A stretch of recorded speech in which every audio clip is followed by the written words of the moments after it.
Olá, amigas e amigos do Núcleo Espírita Fraternidade e Amor. É uma grande alegria estarmos juntos novamente, desta vez para conversarmos, refletirmos sobre o estudo da Revista Espírita.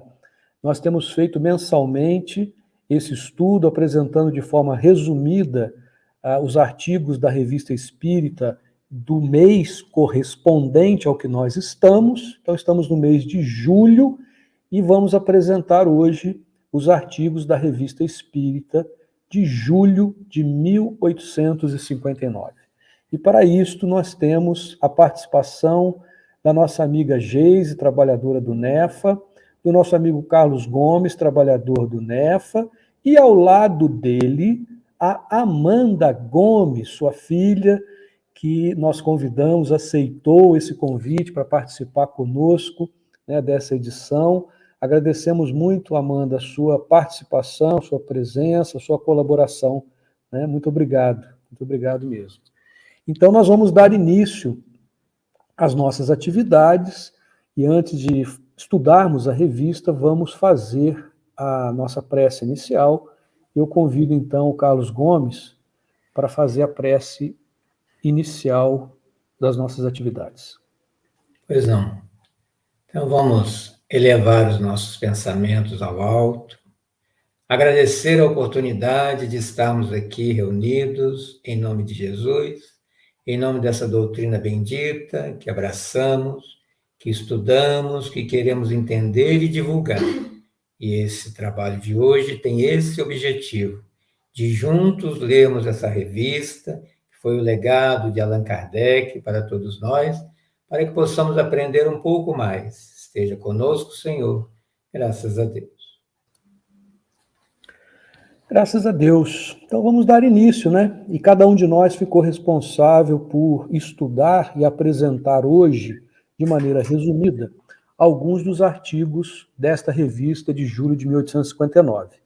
E nós vamos fazer de maneira sequencial, na sequência que está na revista, começando pelo nosso amigo Carlos Gomes, que vai nos apresentar dois artigos que estão relacionados à Sociedade Parisiense de Estudos Espíritas. O primeiro deles é um discurso de encerramento do ano fiscal da Sociedade Parisiense de Estudos Espíritas, presidida por Kardec, e também ele apresenta aí um boletim da Sociedade Parisiense de Estudos Espíritas.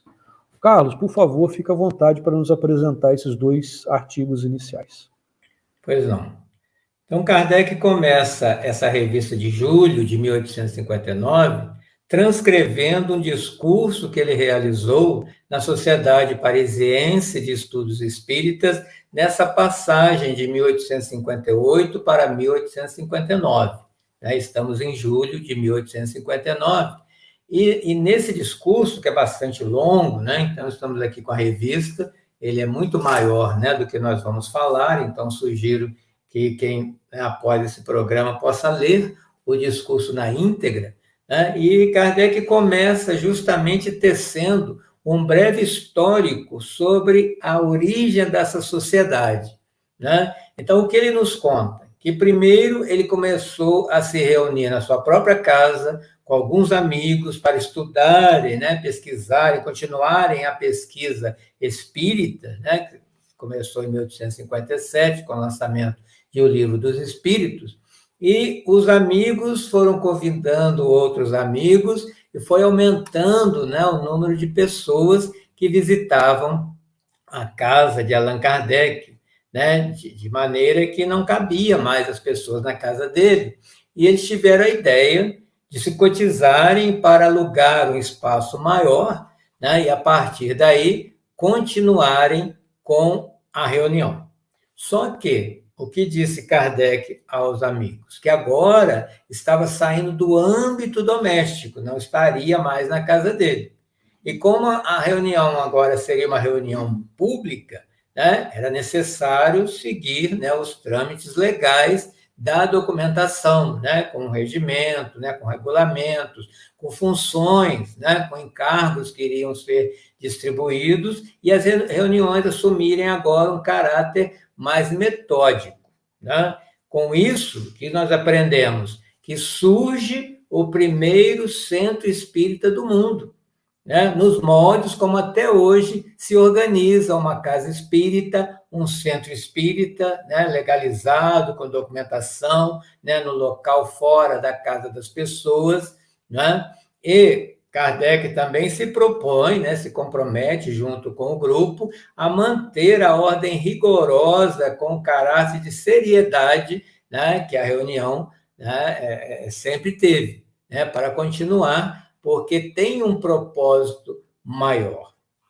E ele aproveita esse discurso para se desvincular da condição que ele estava até agora, como era na casa dele, de coordenador, né? Como se ele fosse o presidente ali desse grupo, né? Desse grupo que se reunia para esse estudo, né? E ele gostaria que outro assumisse, até pela quantidade de trabalhos que ele estava assumindo, né? Então, aí, final de 1858, né? Ele já estava preparando, né, a segunda edição de O Livro dos Espíritos, né, que seria lançado em 1860, a Revista Espírita mensalmente por conta dele, né, que era, né, editada também, e já preparando o livro O que é o Espiritismo, né, que é lançado em 1859, né? Então, quanto trabalho que ele tinha para organizar, e ele mesmo disse que nos próximos 10 anos ainda tinha muita coisa a fazer, e a sociedade lhe tomava muito tempo, né? Por isso que ele gostaria de deixar, né, esse cargo de presidente, né, de coordenador, não sei se era esse o nome que ele usava na época, né? Mas ele faz questão de reforçar, porque eu percebo na fala de Kardec que ele não perde, né, nenhuma oportunidade de reforçar o que é a doutrina espírita, né? Então, nesse discurso que ele fez, ele reforça, né, que o caráter profundo, né, da doutrina espírita é o seu ensino filosófico, né? Além, claro, da parte científica.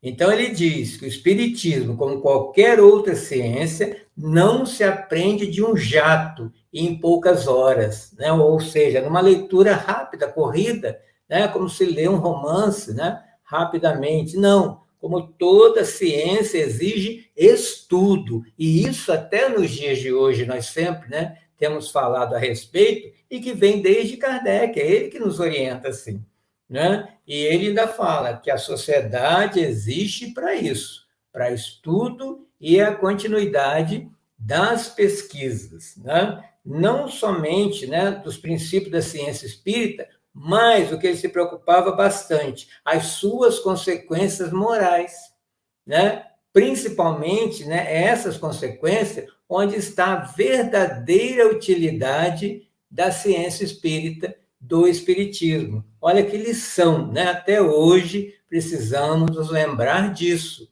né? Por que somos espíritas? Por que frequentamos um grupo, uma sociedade ou um centro espírita e estudamos a doutrina espírita, né? Que é formada, né, ainda na fala de Kardec, com a parte experimental e com a parte teórica.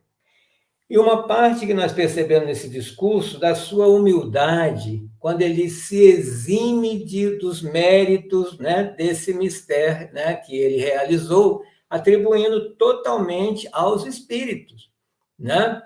Então, a única coisa que ele diz, né, que ele fez questão, né, como um pesquisador, as mensagens que vinham, né, o controle era seu, né? Então, passava pelo crivo da razão, se tinha a ver com a lógica, né, com as observações, né? Nada deveria contrariar, né, esse método rigoroso da ciência que ele fazia questão, né, que acontecesse na pesquisa, porque é uma pesquisa, né? E ele ainda lembra as pessoas que uma sociedade espírita só vai ter a assistência dos bons espíritos se houver calma e recolhimento dos seus integrantes, né? Porque ele lembra, porque ele já aprendeu que os espíritos bons só se apresentam em grupos que tenham integrantes nessas condições.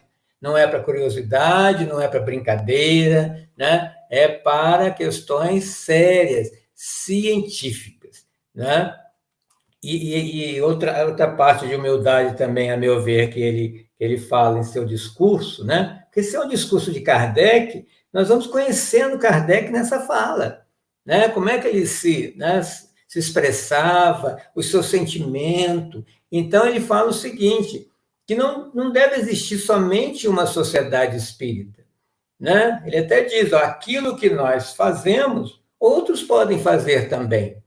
Né? E ele até pede, né, que outras sociedades se ocupem de trabalhos iguais aos nossos, que prosperem, né, que se multipliquem, né, tanto melhor que multipliquem, né, mais e mais sociedades de pesquisas espíritas, né, porque isso seria, né, segundo Kardec, o progresso moral que a sociedade, né, está caminhando para ele. Né, principalmente se forem sociedades sérias, assistidas por espíritos sérios, só tende a crescer.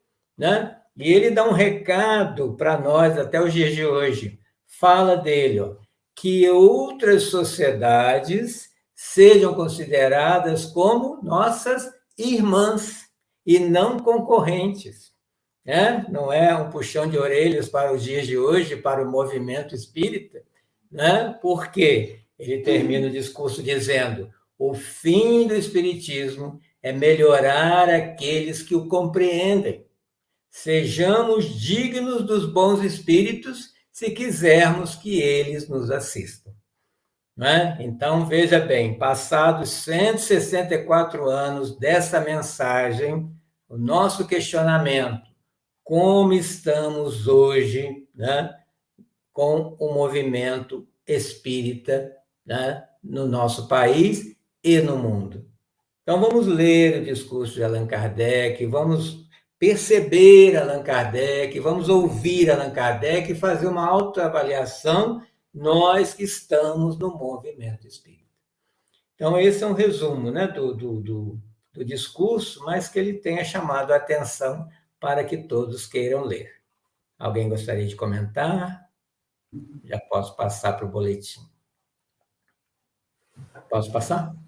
Pode sim, Carlos.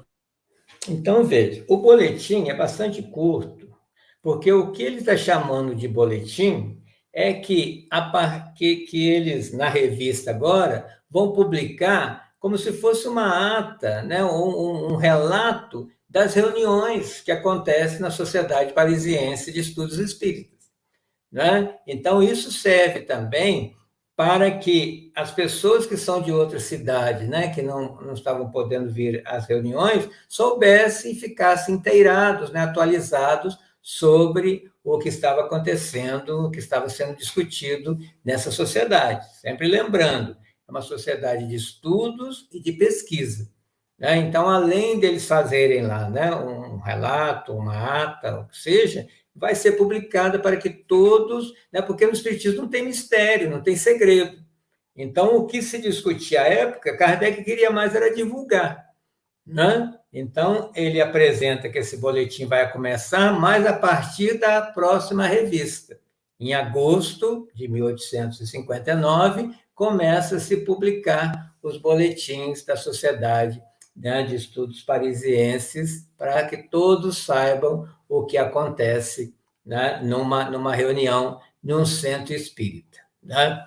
E, em relação a essa renúncia, né, que o Kardec, né, fala no discurso, nesse boletim, né, é dito que, apesar, né, do excesso de trabalho, né, que foi justificativa para ele sair, né, desse cargo, as pessoas, né, falaram, né, que não teria outra para substituí-lo, né? Então, ele achou que seria inconveniente da parte dele, né, persistir em sair, né, diante de um testemunho tão lisonjeiro dos colegas. Então, veja a delicadeza, a amorosidade de Kardec em relação aos colegas, mas ele disse que só ficaria até que um outro pudesse substituí-lo. Né? Então, essa aí é a nossa contribuição para começarmos a ler a Revista Espírita. Muito bom, Carlos. Como é que é interessante, né, que a gente, com esses artigos que Kardec publicou sobre a Sociedade Parisiense de Estudos Espíritas, a gente tem um pouco aí do que ele viveu, né, desses bastidores, e que, como você muito bem mencionou, nos deixa até hoje ensinamentos importantes para o movimento espírita. Quantas casas, assim como a Sociedade Parisiense, que começou na residência de Kardec, ele sentiu a necessidade de formalizar e de ir para um outro espaço, de criar ali um regulamento, né, de funcionamento.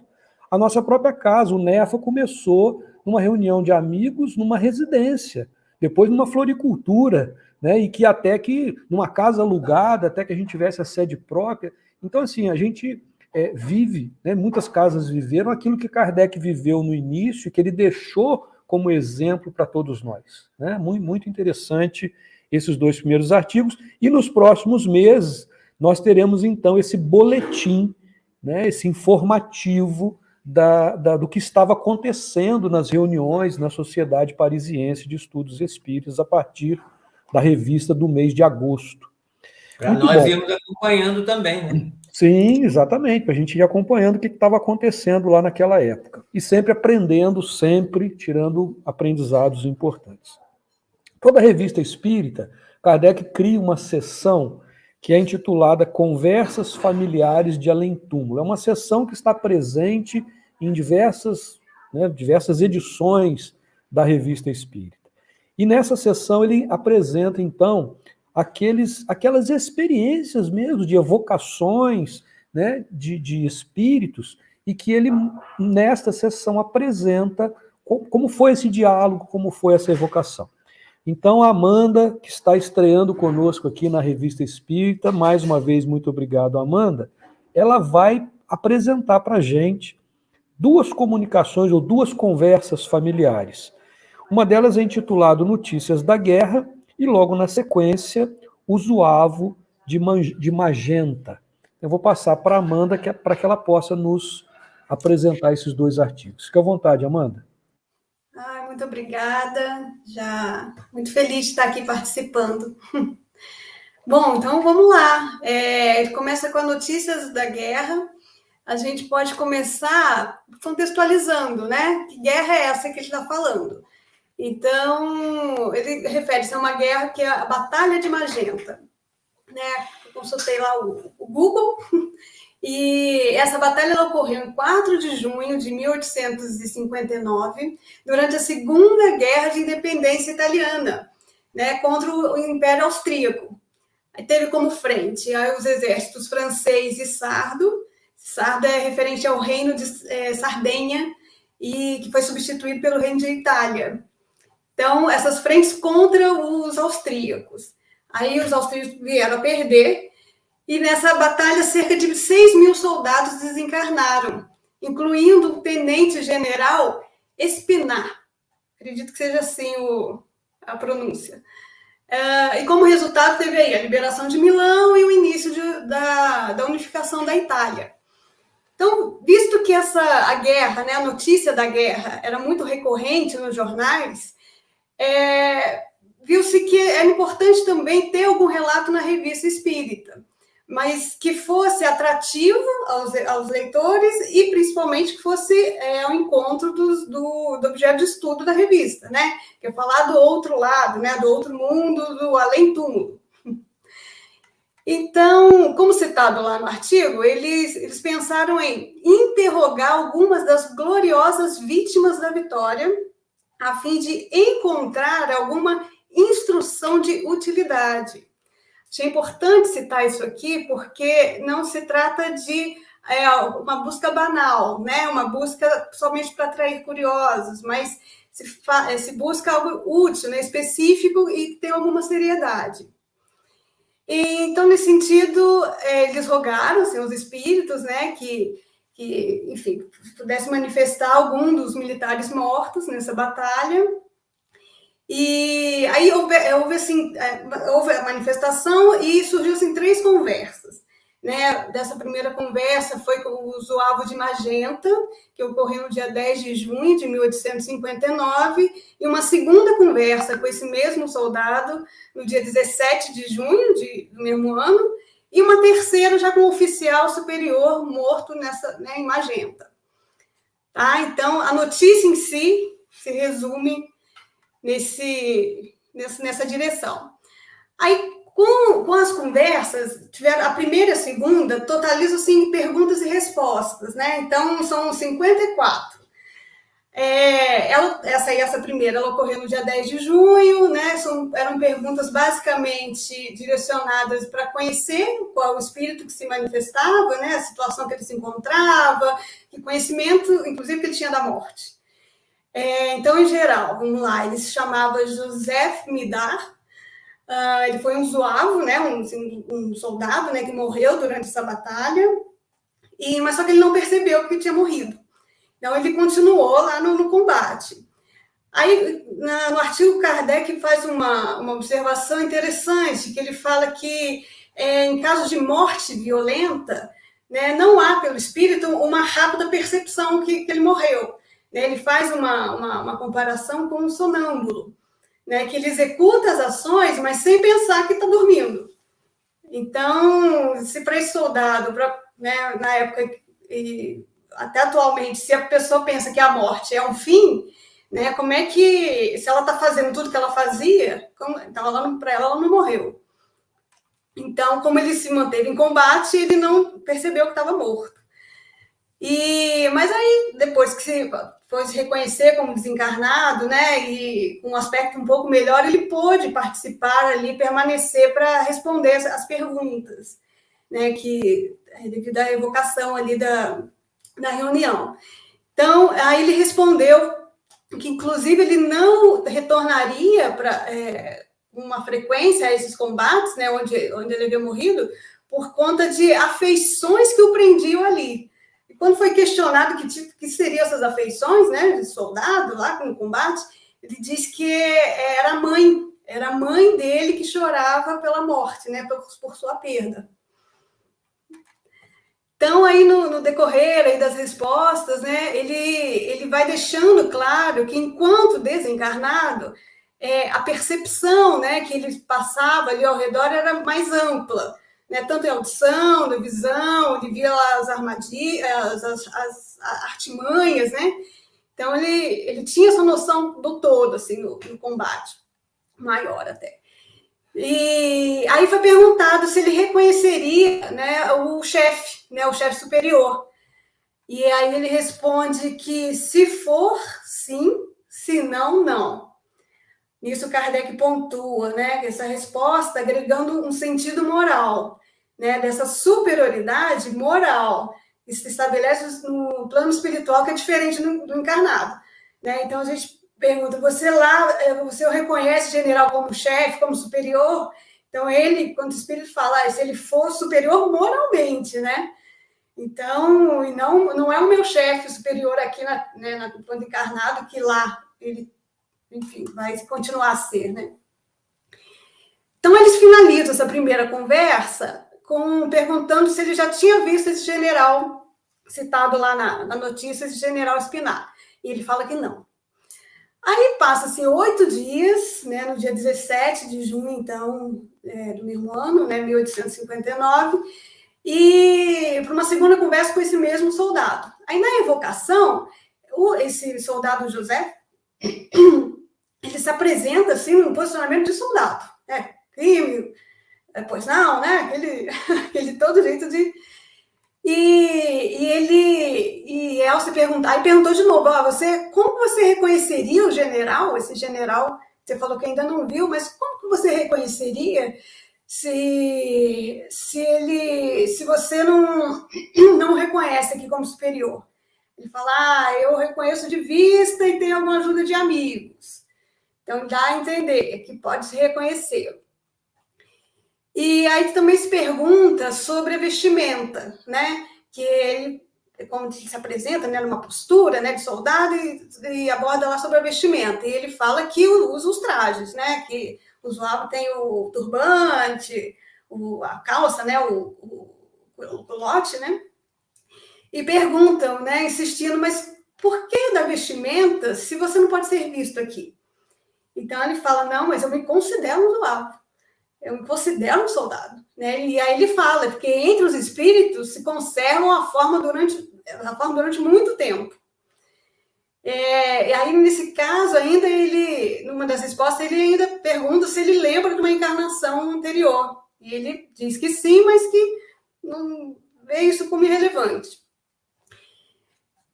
Então, assim, num geral, né, a gente tem esse cenário, assim, né, desse soldado, né, as percepções dele enquanto, enfim, no momento da morte, né, no decorrer aí das suas percepções.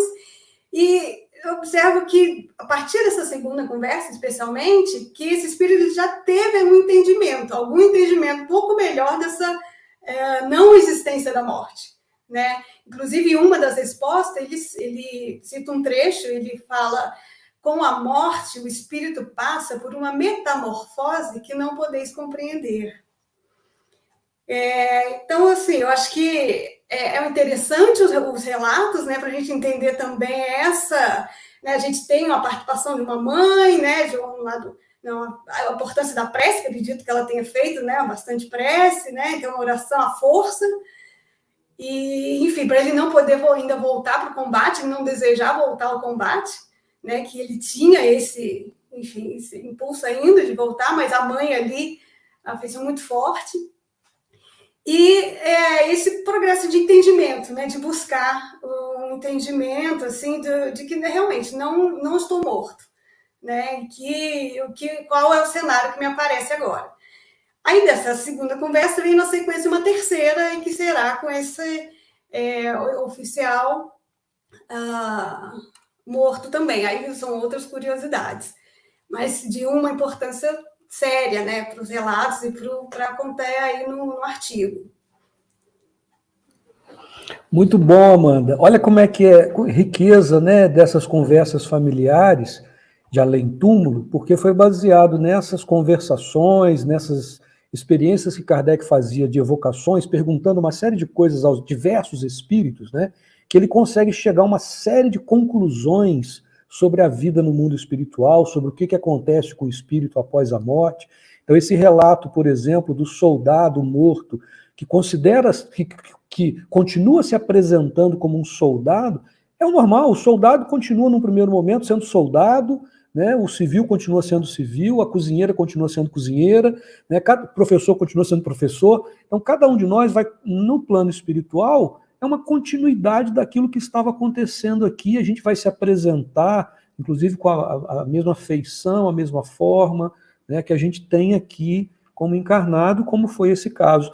E nessas conversas familiares, como você acabou de mencionar, existe uma outra que é de um oficial, e nessa sessão Kardec colocou todas essas conversações em torno dessa guerra, né, e de espíritos que desencarnaram nessa guerra. E eu vou pedir a gentileza, então, a Geise para comentar para a gente esse outro artigo, que no caso agora é de um oficial morto em Magenta. Geise, muito obrigado e fica à vontade para comentar o seu artigo. Obrigada, Lenarte. Então, né, dando continuidade a essa sessão, Conversas Familiares, vem o terceiro artigo, que tem como título Um Oficial Superior Morto em Magenta. Né, enquanto no anterior era um zuavo, a princípio um estrangeiro, né, provavelmente ali da região dos países árabes, esse daqui dá a entender que ele é um francês. Né? Então, como a Amanda já pontuou, né, a questão histórica dessa guerra, teve uma grande batalha que foi no dia 4 de junho de 59, né? E o relato, essa comunicação, né, que eu vou citar aqui, ela aconteceu dia 10 de junho, né, 6 dias após essa grande batalha. Então, é um artigo que também, né, traz ali perguntas e respostas do espírito, tem menos perguntas do que o anterior, mas traz alguns apontamentos, né, que vale a pena uma reflexão mais profunda dos conceitos da doutrina espírita. Né? Então, a primeira pergunta dessa sessão o espírito é questionado por que ele atendeu tão rápido a evocação, né, a solicitação para a comunicação. E ele diz que ele já tinha sido pré-avisado por São Luís, que é o patrono da Sociedade Parisiense de Estudos Espíritas, né? Então, isso é uma nota de rodapé, né, com relação a essa questão número 1 que é pontuada. E, num segundo momento, né, ali da conversa, ele menciona que ele já conhecia, enquanto encarnado, a Sociedade Parisiense de Estudos Espíritas, que, inclusive, tinha ajudado com a questão do registro de funcionamento da sociedade, né? Aí aqui entra uma outra nota de rodapé, né, para a gente contextualizar ali o momento histórico. Então, Kardec conheceu as mesas girantes, acho que no ano de 54, e até o seu desencarne, em 1869, o governo da época, Napoleão III, era um governo autoritário, né, e impunha alguns limites à sociedade, né, inclusive essa questão de registro de sociedade era muito bem controlada, né, então, por isso da necessidade, né, de apoio dos oficiais para conseguir o registro da sociedade. E esse oficial que veio da comunicação, ele contribuiu, né, para que a sociedade fosse registrada.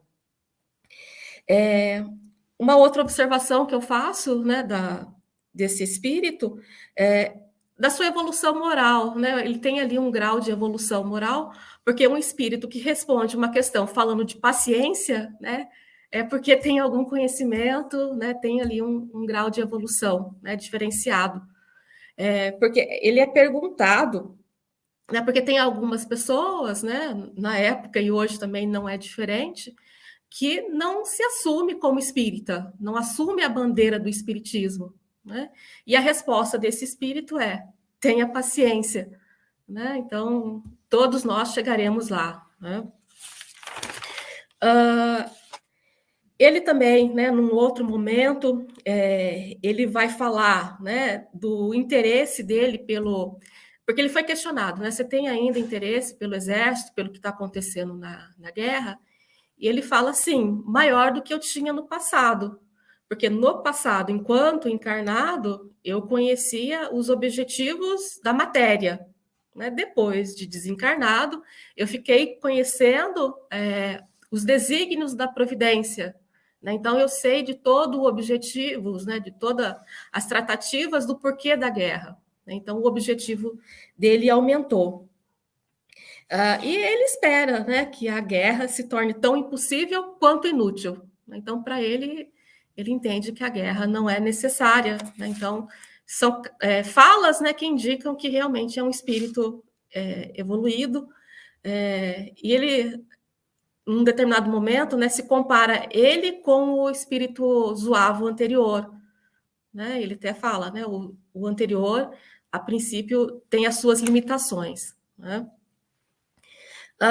E uma outra questão que é feita para ele, que também vale uma reflexão, né, que foi perguntado para ele se ele se reconheceu imediatamente após a morte.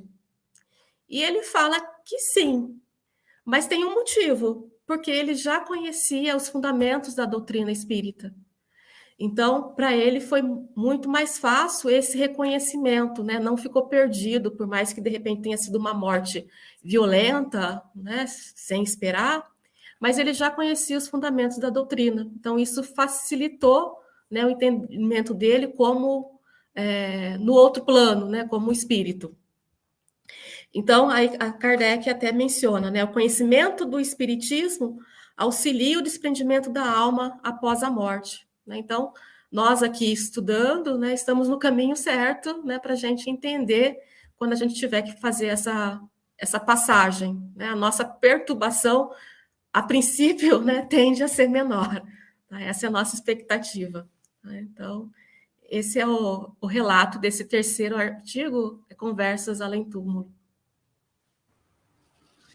Muito bom, Geise. Mais uma vez, cada espírito que se comunica a Kardec, né, com as suas características, como você observou, pela fala, pelo tipo de comunicação, parecendo ser não um espírito superior, mas um espírito mais elevado, com um pouco mais de conhecimento, de esclarecimento. Uma parte que eu achei bastante curiosa, que você mencionou, é que esse espírito diz, né, que a manifestação dele ali teve a intercessão do espírito São Luís. E a gente vê que numa comunicação mediúnica, a espiritualidade trabalha, né, no sentido de conduzir aqueles espíritos, né, que têm condições de se comunicar, que precisam se comunicar, que podem dar alguma contribuição, e que há todo um planejamento na espiritualidade. Isso aconteceu na época de Kardec, ocorre em todas as reuniões mediúnicas, né? O Carlos, ele é nosso diretor aqui do NEFA, responsável pela parte mediúnica da nossa casa. Todas as reuniões mediúnicas há um trabalho. Se há um trabalho do lado de cá, dos médiuns, né, Carlos? Há um trabalho do plano espiritual que conduz, né, esses espíritos à casa, né, para que ele seja auxiliado, ou para aqueles espíritos que precisam dar algum tipo de orientação. Muito bom. Carlos, fica à vontade. O trabalho maior, né, e verdadeiro é da espiritualidade, né? Nós precisamos estar ali até mesmo para aprendermos com os espíritos, conforme Kardec já estava fazendo, né? E é interessante que as perguntas de Kardec não são por mera curiosidade. Ele estava fazendo uma pesquisa e para todos os espíritos ele perguntava, né? Como é que você se viu depois, né? De desencarnado, onde você está? Isso tudo foi contribuindo com os demais livros que viriam depois, nos próximos 10 anos, né? Isso é bastante interessante a gente apontar. Sem dúvida, muito bom.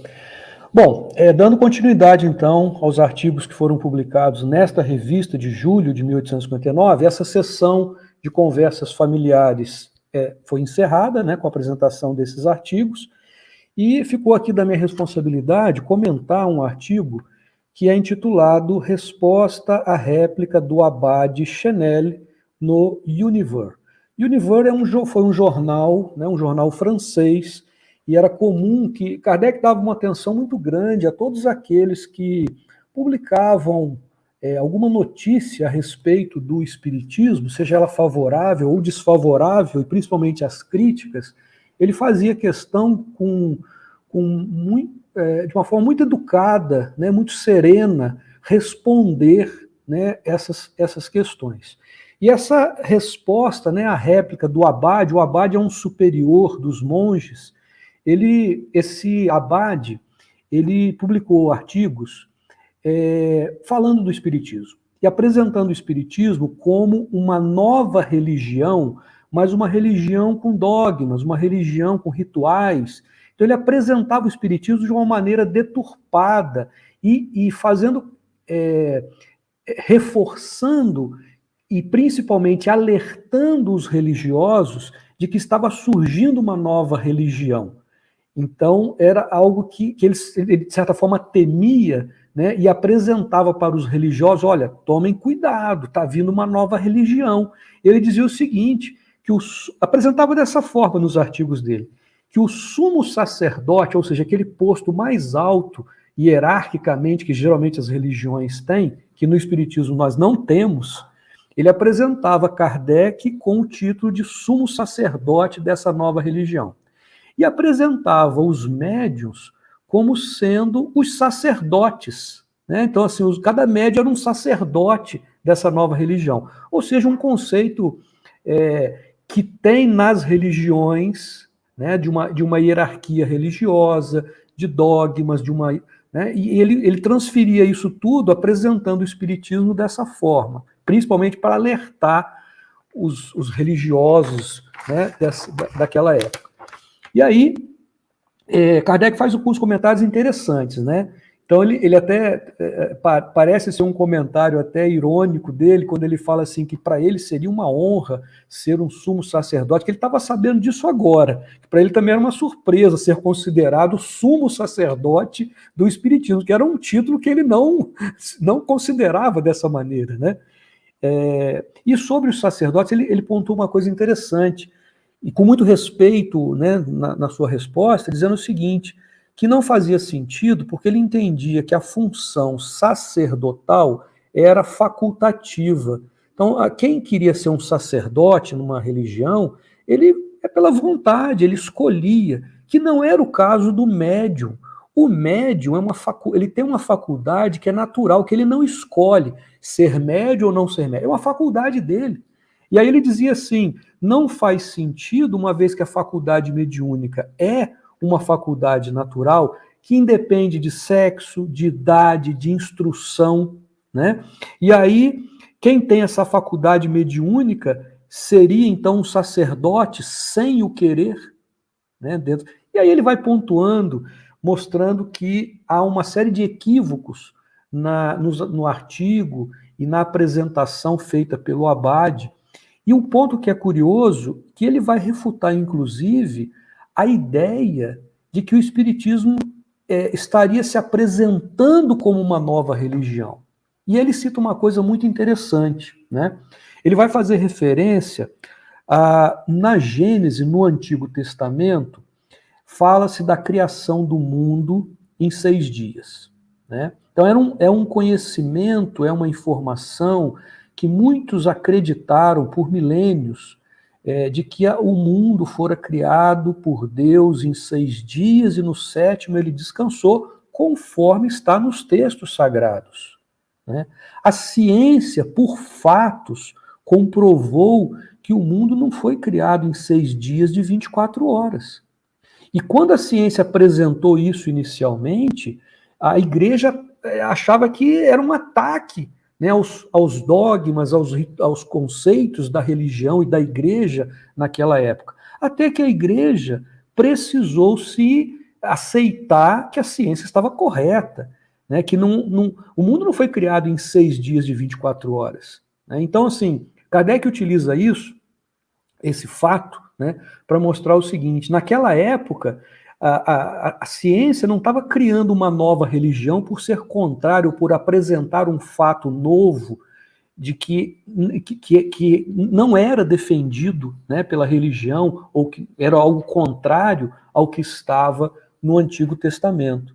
Da mesma forma, ele vai dizer que o Espiritismo não tem essa pretensão de criar uma religião nova. O Espiritismo vem trazer novas revelações, né? Ele vai apresentar, e aí eu faço questão de ler, porque é muito interessante. Ele fala assim: como já disse, o Espiritismo está fora de todas as crenças dogmáticas, com as quais não se preocupa. Não o consideramos senão como ciência filosófica, que, em vez de abafar as ideias religiosas, como fazem certas filosofias, faz brotá-las naquele em que elas não existam. Então, Kardec apresenta o Espiritismo como uma ciência filosófica com consequências religiosas que fazem brotar esse sentimento religioso, mas não necessariamente como uma nova religião, né? Então, isso é um ponto bastante interessante nesse artigo. Bom, eu fiquei ainda de comentar um outro artigo que Kardec intitula como Variedades. Não é um artigo de autoria de Kardec, ele vai reproduzir um outro artigo publicado também num jornal francês, que conta 2 casos, né? É o caso do Lorde de Casteloré e Bernadotte. São 2 personagens que a gente vai explicar aqui. O primeiro deles, esse Lorde, esse jornal conta que ele foi ficar hospedado num castelo no norte da Irlanda. E, segundo ele, era um castelo bem antigo e que os romancistas costumavam descrever como sendo um castelo mal assombrado. Na verdade, pela sua aparência, por ser um castelo bastante antigo, cujos cômodos, aposentos, apresentavam uma certa melancolia, pelo que ele descreve aqui. E esse Lorde, ele teve uma experiência. Quando ele foi ao seu aposento dormir, ele estava sozinho, existiam outros hóspedes nesse castelo, as pessoas iam para lá visitar, e ele, no seu quarto, à noite, escuro, ele apagou a vela, lembrando que não havia luz elétrica naquela época, ele apaga a vela, estava no escuro total, quando de repente ele vê um reflexo de uma luz nas cortinas que ficavam na parte superior da sua cama. E ele se levanta para ver do que se tratava, e ele fica surpreso quando ele vê no seu quarto que aquela luz vinha de uma criança muito bonita e iluminada.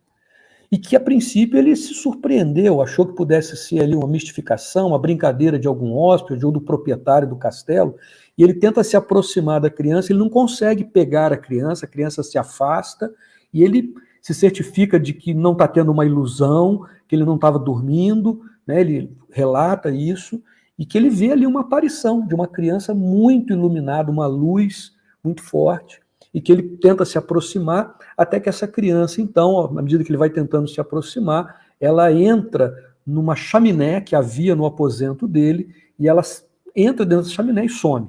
Né? E ele ficou muito assustado com isso. O artigo diz que ele não dormiu à noite, e na manhã seguinte, no café, junto com outros hóspedes, ele primeiro ficou ali sondando o ambiente para ver se ele percebia se alguém pudesse, né, ter feito uma brincadeira. Ele viu alguns olhares, alguns sorrisos, e percebeu que todo mundo agia normalmente, naturalmente. E aí, então, depois de um certo tempo, ele resolveu relatar a todos o que passara com ele, a aparição, né, que ele viu na noite anterior. E o dono do castelo, então, diz o seguinte para todos, né, que aquilo para ele não era uma surpresa, que outros hóspedes já haviam relatado esta aparição desta criança, que ele deveria ficar satisfeito e feliz, porque isso era um sinal de boas coisas, né, de uma boa, algo bom iria acontecer para ele. Ele conta esse relato, não entra em detalhes, porque na verdade o objetivo é citar o caso de uma aparição, de um fenômeno mediúnico que hoje a gente conhece, que Kardec estudou, mas que naquela época estava sendo estudado por Kardec. E aconteciam fatos como esse, que a gente sempre diz, né, os fatos dos fenômenos de efeitos físicos, ou um fenômeno como esse de efeito inteligente, de uma aparição. E ele vai citar um segundo, que eu vou falar de maneira bastante resumida, em função do nosso tempo, que é o Bernadotte, que era um general. Esse general ele atuou na Revolução Francesa. Mais tarde ele foi coroado rei da Suécia, e ele também teve alguns fenômenos que na época poderiam ser considerados sobrenaturais e que nós entendemos perfeitamente ser fenômenos mediúnicos. Então um deles foi de um relato de o que eles chamavam de necromante, que nada mais era do que uma médium, né? Necromante seria aquela que faz uma previsão baseada em comunicação dos espíritos, de que ele seria um homem muito afortunado, o que acabou acontecendo. E o fato que é mais interessante e emblemático é que ele, na época que era o general, ele estava para entrar em guerra e colocar o próprio filho, Oscar, que também era um militar, como um dos comandantes de um dos batalhões na guerra. E todos eram contra, não ao fato de colocar o filho, mas em entrar em guerra. Eles não queriam, né? O grupo não queria isso, e ele era o general, ele queria entrar em guerra e queria batalhar. E colocaria o seu próprio filho ali comandando um dos batalhões. E aí, numa das cavalgadas dele pela floresta, ele vê uma figura de uma mulher que parecia uma feiticeira, que aparece para ele.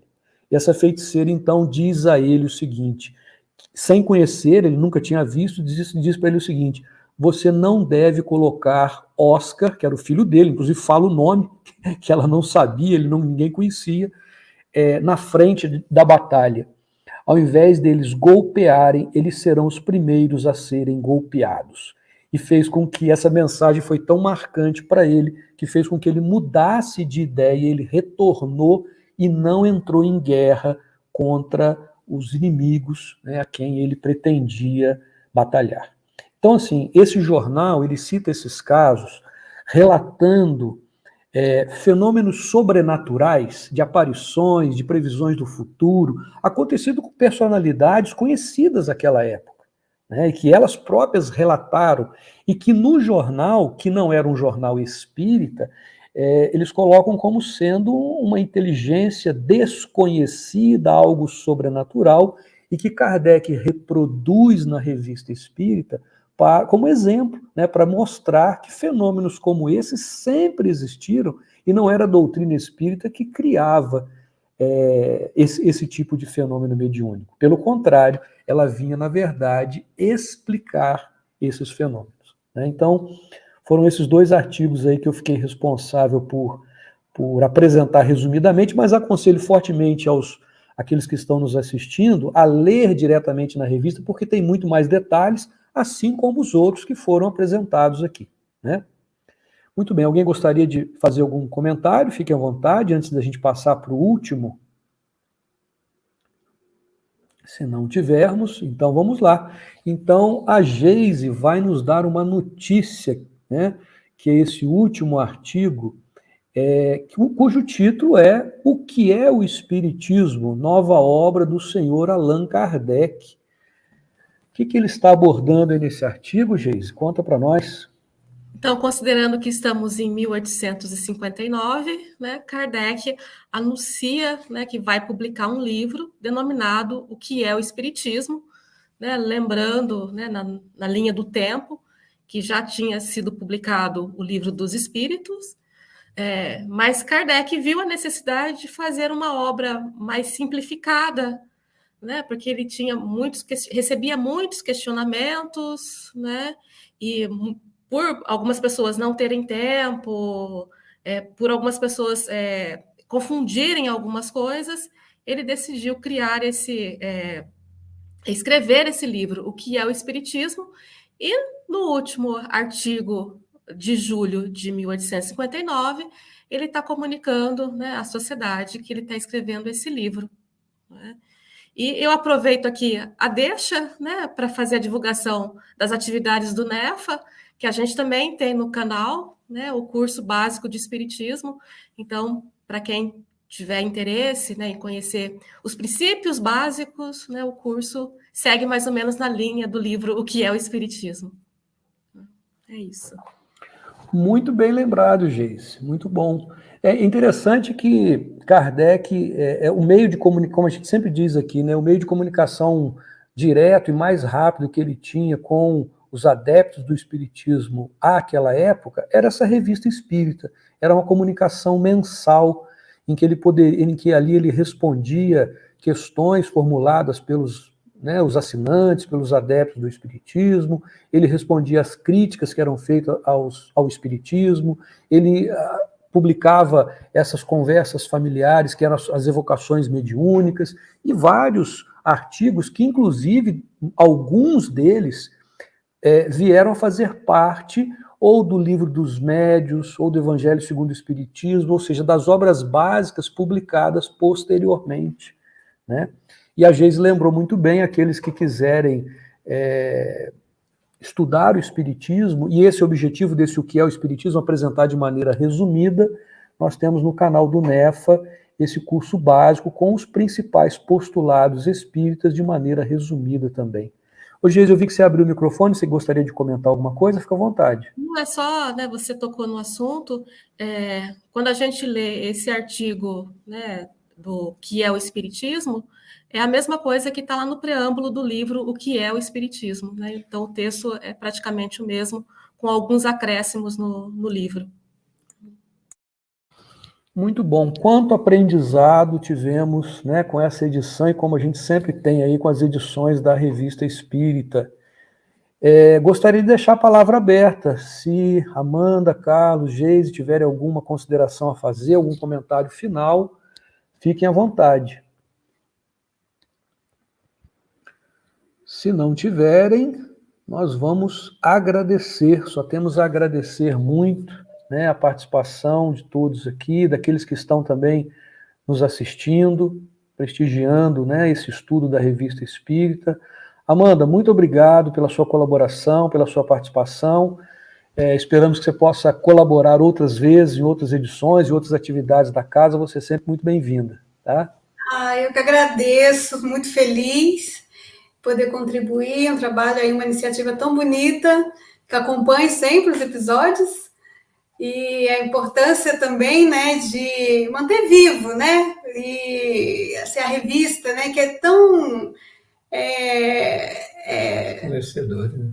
Esclarecedor, assim, nos mostra assim um outro olhar, assim, é como se fossem uns bastidores, né? Eu acho que eu já ouvi até uma fala assim, muito curioso também, de outra linha de estudo, né? Para você aprender. Fiquei muito feliz porque a gente estuda para falar, né? A gente estuda para, né, de si, assim, a gente vai buscando na leitura, mas quando vai apresentar o estudo, ele fixa mais e te dá mais ânimo, assim, para ir lendo, né? Vocês falando ali, eu já tinha lido, falei, nossa, agora tem que rever mais ainda. Fiquei feliz. Muito bom, muito bom. O Carlos está mais feliz ainda, não está não, Carlos? Muito mais feliz, né? Quando a gente vê um filho que segue, né, a doutrina, que pensa como nós, eu acho que nós somos agraciados ainda em vida. Um agradecimento. Com toda certeza. Com toda certeza. Muito obrigado à família Gomes, Carlos Gomes, Amanda. Muito obrigado, Geise, por mais uma colaboração, né, na Revista Espírita. E nós começamos com a prece do Carlos Gomes e vamos finalizar com da Amanda Gomes. Por favor, então, Amanda, você pode fazer a nossa prece de encerramento? Claro. Vamos então, amigos, levar o nosso pensamento, nosso Pai, ao nosso Mestre Jesus, agradecendo pela oportunidade de estarmos juntos, né, no mesmo pensamento, em sintonia, pensando aí numa doutrina que só vem agregar valores para a nossa caminhada, nos ajudar na evolução. Agradecidos que estamos a Kardec também por essa iniciativa e que sejamos sempre gratos e operantes, né, nessa caminhada enquanto espíritas. Que Jesus nos abençoe, Deus nos dê aí uma boa noite e nos iluminando sempre. Graças a Deus, que assim seja.